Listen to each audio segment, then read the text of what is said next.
सहनाववतु सहनौ भुनक्तु सह वीर्यं करवावहै तेजस्विनावधीतमस्तु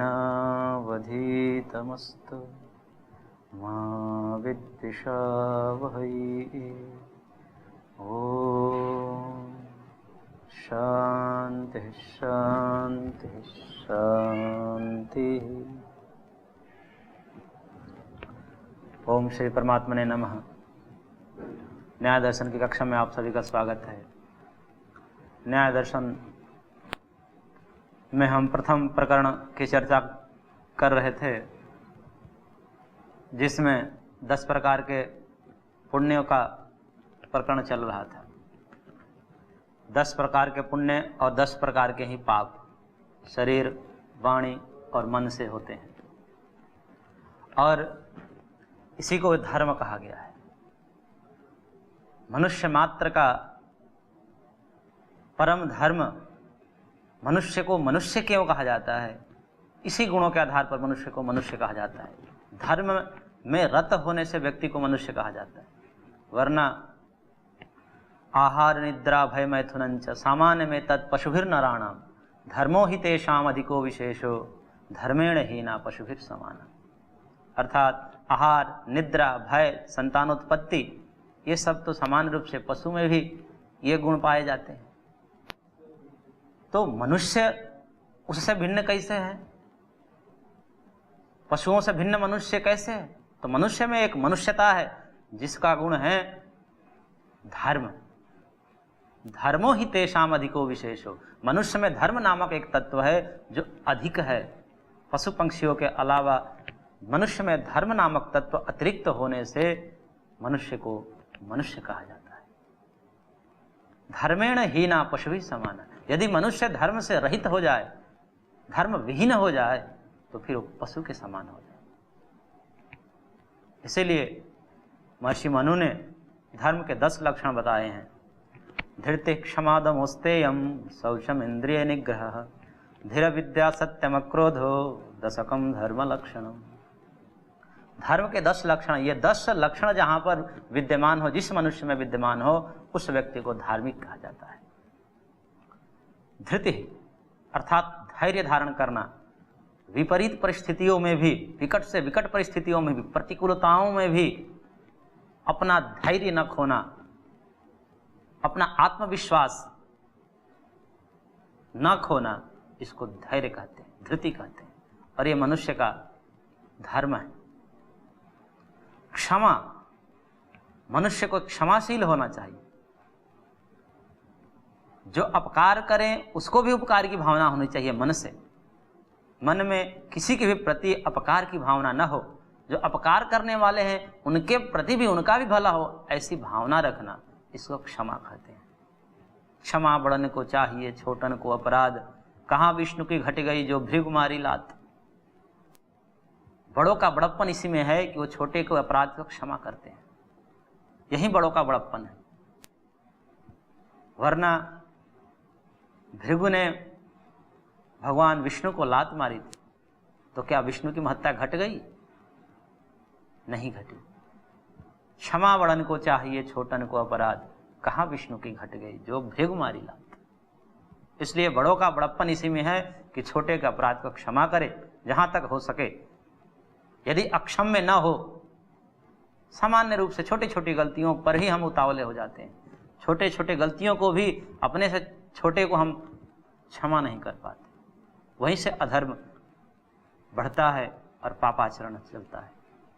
इसलिए मनुष्य को क्षमाशील होना चाहिए। और दम अर्थात मन को सन्मार्ग की ओर ले चलना, मन को कुमार्ग की तरफ न जाने देना, सदैव सत्मार्ग की तरफ ले जाना, ये दम है। धृति क्षमा दमस्तेयम। अस्तेय अर्थात चोरी का भाव न रखना, मन में भी किसी के परद्रव्य अभीप्सा न रखना, दूसरे के द्रव्य की चोरी न करना, या उस चोरी का भाव भी मन में न होना, इसको अस्तेय बोलते हैं। शौचम अर्थात बाह्य और आंतरिक शुचिता रखना, पवित्रता। शौच अर्थात शुचिता, पवित्रता, स्वच्छता। वो दो प्रकार की स्वच्छता होती है, शुचिता होती है। एक बाह्य शुचिता जो जल आदि के द्वारा होती है, और एक आंतरिक शुचिता जो विद्या से होती है। वो आंतरिक शुचिता और बाह्य शुचिता, दोनों प्रकार की शुचिता से युक्त होना, ये धर्म का लक्षण है।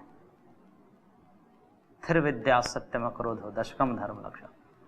सत्य बोलना, सत्य ही सुनना, सत्य ही करना, सत्य का ही आचरण करना, ये सत्य है। धर्म न दूसर सत्य समाना, आगम निगम पुराण बखाना। सदा सत्य बोलना, सत्य ही करना, सत्य ही बताना, सत्य का स्वयं आचरण करना और दूसरों से कराना, ये धर्म का लक्षण है। तो धृति क्षमा दमस्तेयम शौचम इंद्रिय निग्रह।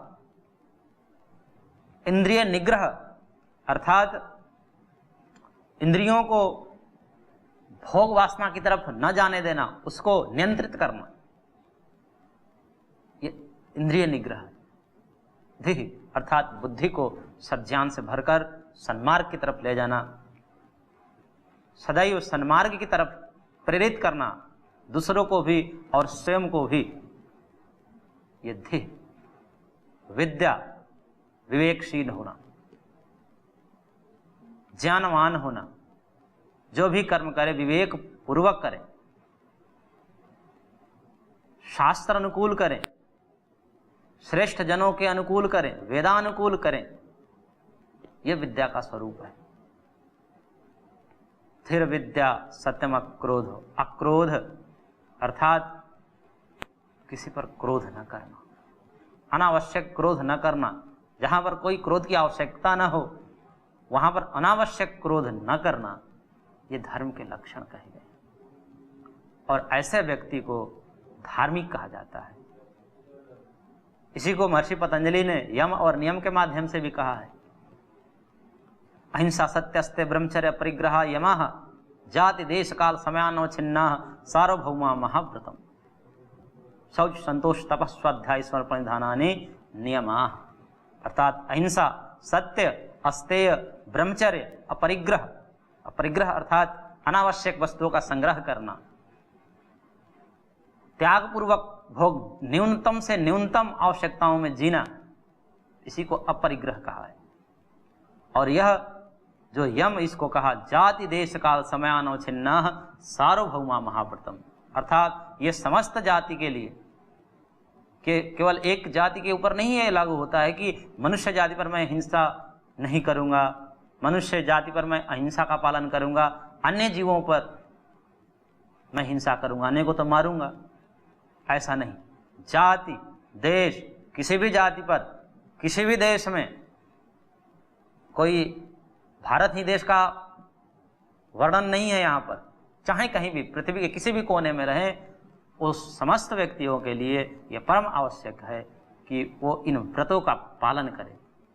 जाति देश काल, सभी कालों में। ऐसा कोई नहीं कि एकादशी के दिन मैं नहीं करूंगा बाकी दिन करूंगा, या शुभ तिथियों को नहीं करूंगा बाकी दिन तो करूंगा, ऐसा नहीं।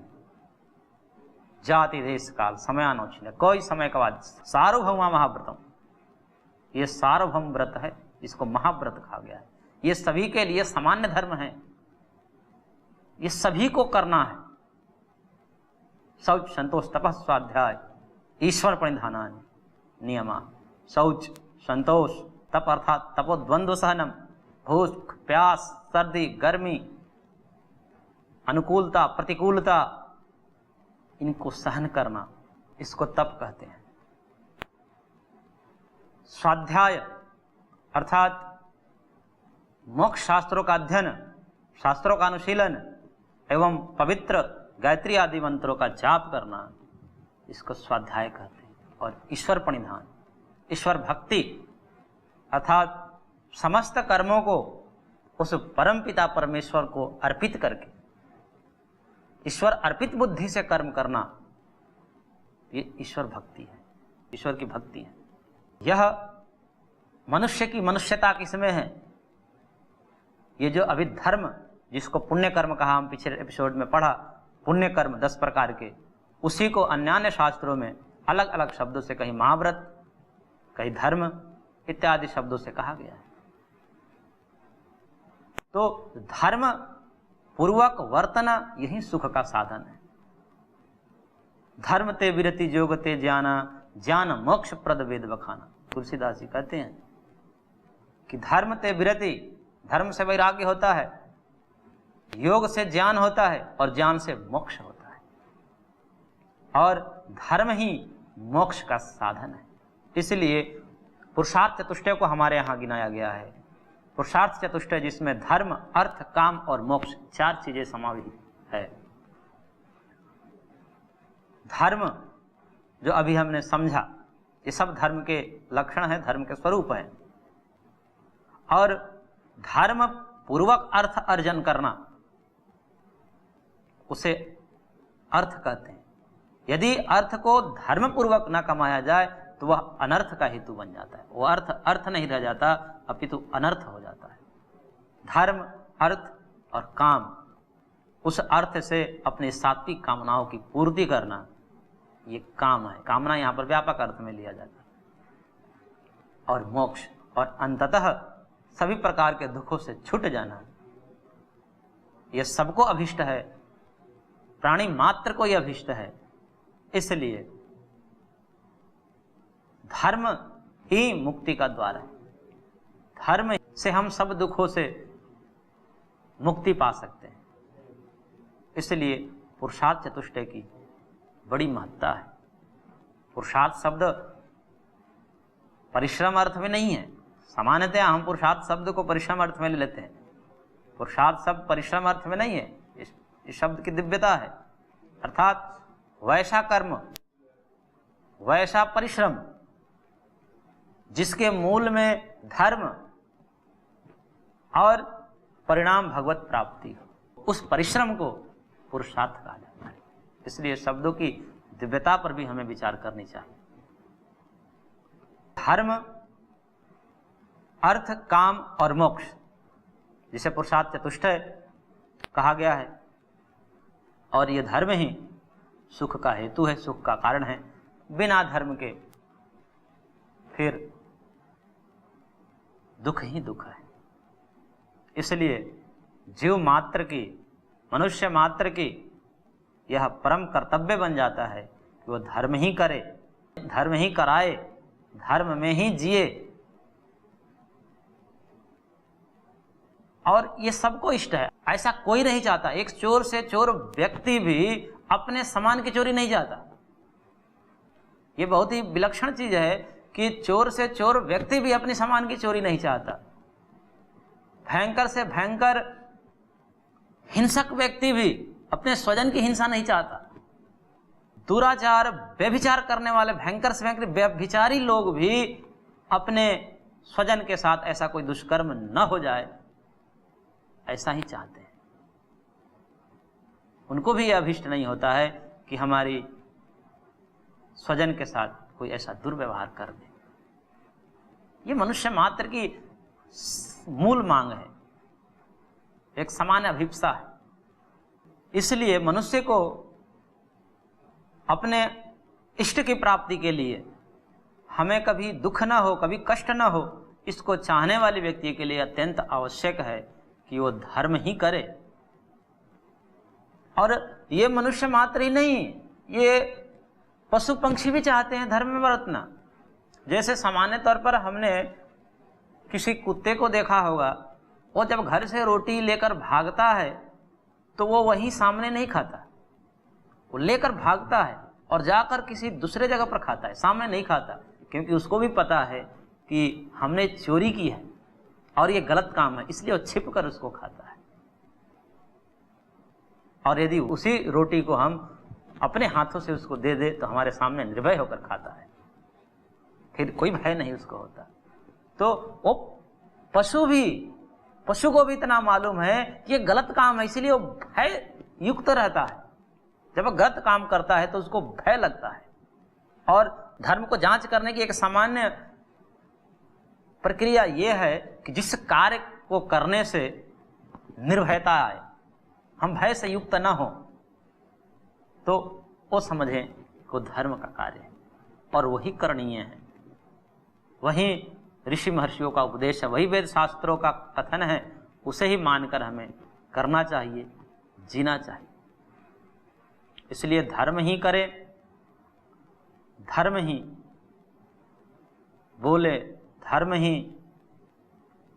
सुने, धर्म में ही बरते। यदि ऐसा ना हो,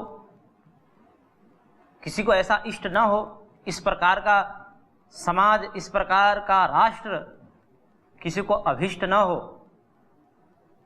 धर्म से युक्त, इसलिए एक शब्द, बड़े भ्रामक शब्द का प्रचार किया जाता है, धर्म निरपेक्ष। निरपेक्ष का मतलब धर्म रहित। धर्म रहित देश की कल्पना आप समझ सकते हैं कि कितना भयंकर हो सकता है। इसलिए धर्म निरपेक्ष होता है, धर्म सापेक्ष होता है। जो भी चीजें होती है धर्म सापेक्ष होती है।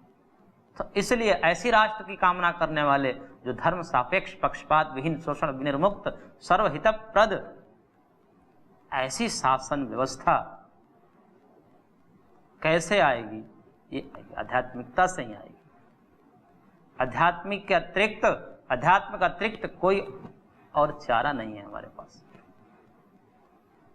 और कोई व्यक्ति ऐसा कहे कि अध्यात्म से रहित भी ऐसी विश्व की कल्पना, ऐसी राष्ट्र की कल्पना करे, तो वो उसको एक प्रकार का ढीठ ही कहा जाएगा, क्योंकि वो मानता तो सब अध्यात्म की प्रणाली ही है, अध्यात्म की पद्धति ही है, परंतु वो शब्द लेने से उसको ग्लानि का भाव है, पता नहीं कैसे उसकी भावना रहती है कि वो धर्म शब्द कहना नहीं चाहता, लेकिन सारी चीजें मानता वही है।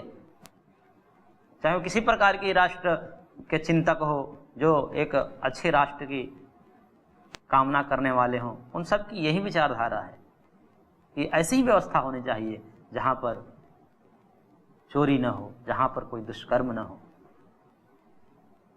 तो इस प्रकार के राष्ट्र का निर्माण बिना अध्यात्म के संभव नहीं है। इसलिए अध्यात्म से अनुप्राणित शासक यह घोषणा करता है, न मे स्तेनो जनपदे न कदरियो न मद्यपः नाना हिताग्रे ना विद्वान न स्वैरिणी स्वैरिणी कुतः। न मे स्तेने जनपद, मेरे राज्य में कोई चोर नहीं है, कोई कंजूस नहीं है, कोई कृपण नहीं है, कोई मद्यप नहीं है, कोई मदिरापान करने वाला कोई व्यक्ति है, कोई मांसाहारी नहीं है।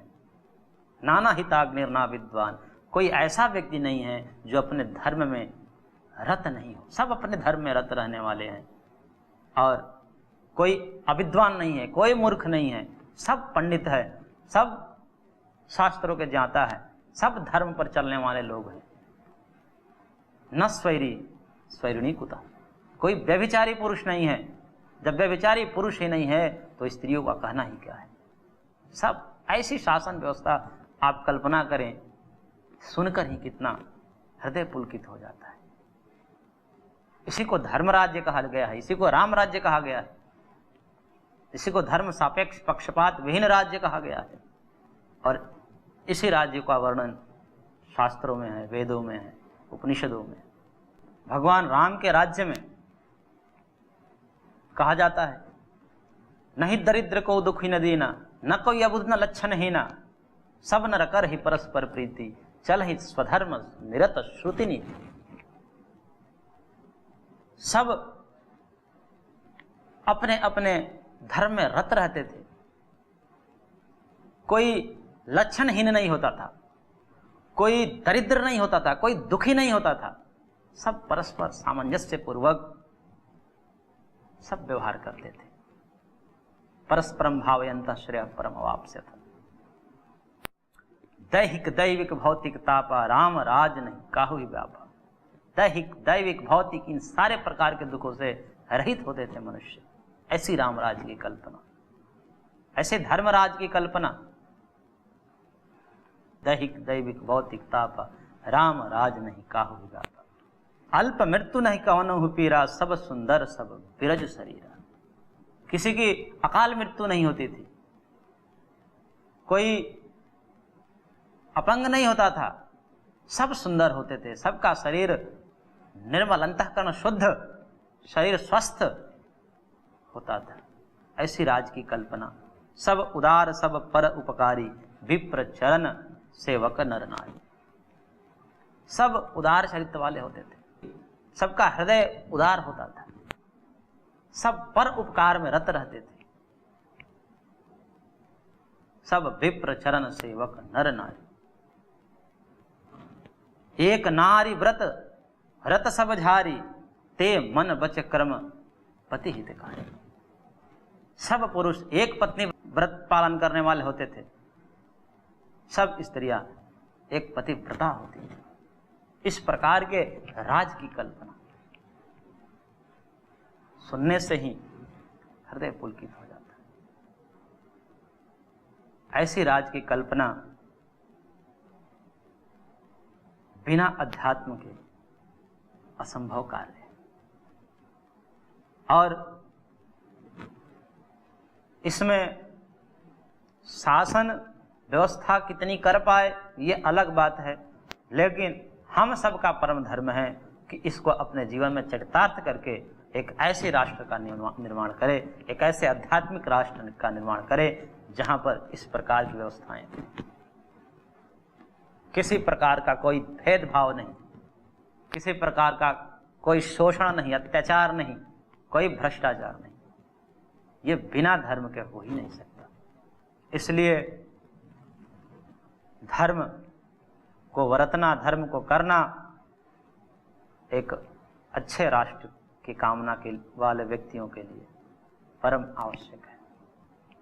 इस प्रकार से न्याय दर्शन के प्रथम प्रकरण जो 2 सूत्रों का था, जिसमें 10 प्रकार के पुण्य और 10 प्रकार के पाप कर्मों का उल्लेख है, आगे प्रकरण प्रमाण का चलेगा, जो इसका मुख्य प्रतिपाद्य विषय है न्याय दर्शन का,